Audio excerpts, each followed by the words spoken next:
Air conditioner के बाहर के बॉक्स का टेम्परेचर लगभग 80 डिग्री सेंटीग्रेड होता है, जबकि रूम के अंदर जो यूनिट लगी रहती है वह हमें 16 डिग्री सेंटीग्रेड तक का टेम्परेचर प्रोवाइड करवाती है। तो इतना ज़्यादा टेम्परेचर वेरिएशन होने के बाद भी एयर कंडीशनर कैसे रूम की कूलिंग करता है। एसी में बाहर की यूनिट को कंडेंसर बोलते हैं। कंडेंसर का बेसिक मीनिंग होता है जो गैस को कूल करके लिक्विड में बदलता है।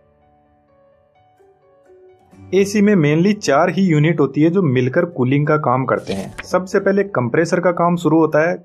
कंप्रेसर के अंदर एक गैस भरी रहती है जिसका नाम है HCFC और इसी गैस को रेफ्रिजरेंट भी बोलते हैं।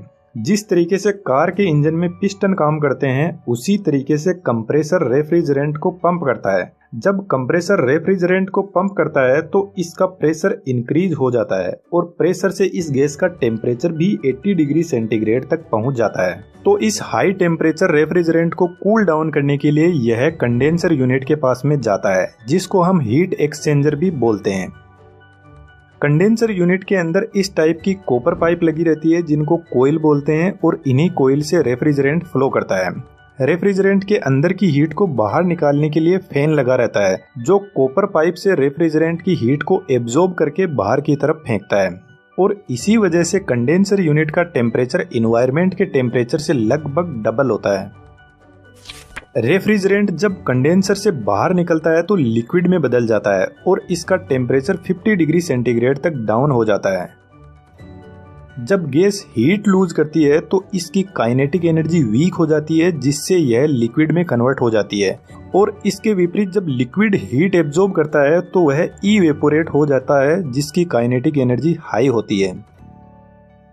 कंडेंसर यूनिट से निकला हुआ लिक्विड रेफ्रिजरेंट एक्सपेंशन वॉल के पास में जाता है। एक्सपेंशन वॉल के अंदर पतले पाइप होते हैं तो जब रेफ्रिजरेंट नैरो पाइप से बाहर निकलता है तो वह एक्सपेंड करता है। इस एक्सपेंशन से रेफ्रिजरेंट का प्रेशर ड्रास्टिकली रिड्यूस होता है और जैसे ही प्रेशर रिड्यूस होगा तो टेम्परेचर भी काफी हद तक कम हो जाएगा। जब रेफ्रिजरेंट नैरो एरिया से पास होता है तो लिक्विड रेफ्रिजरेंट वेपराइज हो जाता है, मतलब गैस फॉर्म में आ जाता है।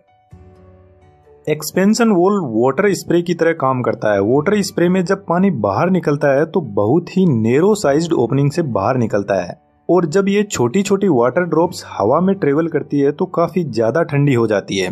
तो ठीक इसी तरीके से एक्सपेंशन वॉल काम करता है और रेफ्रिजरेंट को वेपराइज करके हमारे रिक्वायर्ड लेवल तक ठंडा भी करता है। एक्सपेंशन वॉल से निकला हुआ रेफ्रिजरेंट बहुत ठंडा हो जाता है और यह जाता है इवेपोरेटर के पास में।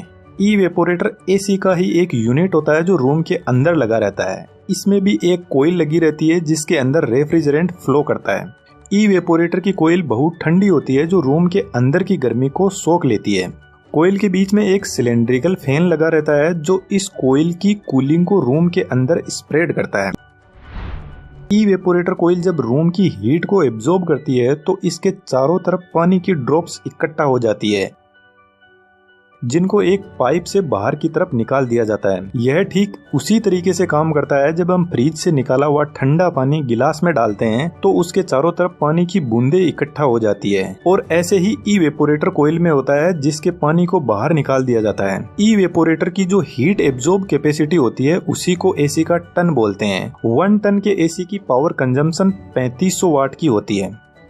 एसी का कंप्रेसर सिर्फ गैस को ही पंप कर सकता है। यदि उसके अंदर एक भी पानी की बूंद आ गई तो वह खराब हो जाएगा। इसलिए हमें बहुत ज्यादा ध्यान देने की जरूरत है कि जब इवेपोरेटर से रेफ्रिजरेंट बाहर निकलता है तो वह वेपराइज्ड फॉर्म में ही कंप्रेसर के पास में जाए।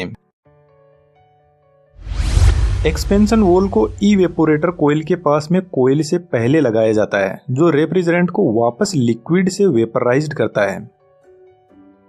Expansion valve sensible heat storage device से कनेक्टेड रहता है जो हीट को सेंस करता है और यह हीट सेंसिबल डिवाइस इवेपोरेटर के आउटपुट पर लगा रहता है। मानकर चलते हैं हमने एसी का टेम्परेचर 16 डिग्री सेंटीग्रेड पर सेट करके रखा है। जब टेम्परेचर 16 डिग्री सेंटीग्रेड से बढ़ जाता है तो यह डिवाइस टेम्परेचर को सेंस करती है। इस डिवाइस के अंदर भी एक अलग टाइप का रेफ्रिजरेंट होता है जो गर्म होकर इवेपोरेट हो जाता है और इस स्प्रिंग को नीचे की तरफ फोर्स लगाता है। स्प्रिंग के नीचे आने से ज्यादा रेफ्रिजरेंट इधर से पास होने लग जाएगा जिससे इवेपोरेटर की कूलिंग बढ़ जाएगी और वापस बढ़ा हुआ टेम्परेचर 60 डिग्री सेंटीग्रेड पर आ जाएगा।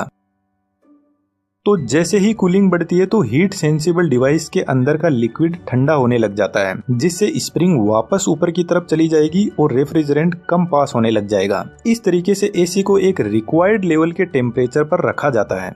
अब आप सोच रहे होंगे कि एक्सपेंशन वॉल ही एसी का टेम्परेचर कम ज्यादा करता है, लेकिन ऐसा नहीं है। एक्सपेंशन वॉल सिर्फ लिक्विड रेफ्रिजरेंट को वेपराइज करता है ताकि कंप्रेसर के अंदर लिक्विड जाने से बचाया जा सके। एसी का टेम्परेचर कंट्रोल कंप्रेसर के पास ही होता है। कंप्रेसर के अंदर capacitor start induction motor use होती है जो रेफ्रिजरेंट को इन कोइल में फ्लो करवाती है। इस टाइप के कंप्रेसर को रिसिप्रोकेटिंग टाइप कंप्रेसर बोलते हैं, लेकिन आज के मॉडर्न टाइम में स्क्रोल कंप्रेसर काम में लिया जाता है, जिसका दूसरा नाम इन्वर्टर एसी भी है। इस कंप्रेसर के अंदर कुछ इस टाइप से गैस एंटर होती है और ऐसे घूमते घूमते सेंटर पॉइंट से आकर आगे की तरफ पाइप्स में जाती रहती है। यह कंप्रेसर एसी की एफिशिएंसी इंक्रीज करता है और पावर कंजम्पशन को भी रिड्यूस करता है। जब हम एसी के टेम्परेचर को कम ज्यादा करते हैं तो एक्चुअल में कंप्रेसर की मोटर की स्पीड को हम कंट्रोल कर रहे होते हैं। जब हम टेम्परेचर 30 डिग्री सेंटीग्रेड पर सेट करके रखते हैं तो मोटर की स्पीड कम होगी, जिससे कंप्रेसर कम गैस को पंप कर पाएगा, जिसका रिजल्ट लो कूलिंग होता है। इन्वर्टर एसी के कंप्रेसर की स्पीड को कंट्रोल करना आसान होता है, जबकि नॉन इन्वर्टर एसी का कंप्रेसर जब रूम का टेम्परेचर रिक्वायर्ड लेवल पर पहुंच जाता है तो कंप्रेसर बंद हो जाता है और जैसे ही रूम टेम्परेचर बढ़ता है तो कंप्रेसर वापस फुल पावर के साथ में ऑन हो जाता है। लेकिन इन्वर्टर एसी का कंप्रेसर रिक्वायर्ड लेवल पर पहुंचने के बाद बंद नहीं होता है, बस अपनी पावर को रिड्यूस कर देता है और कंटिन्यूअसली चलता रहता है। इन दोनों ग्राफ में आप देख सकते हो कि यह दोनों कंप्रेसर किस तरीके से काम करते हैं। इस वीडियो में बस इतना ही। यदि आपको वीडियो अच्छा लगा तो आप मुझे सपोर्ट कर सकते हो चैनल को सब्सक्राइब करके। Thank you.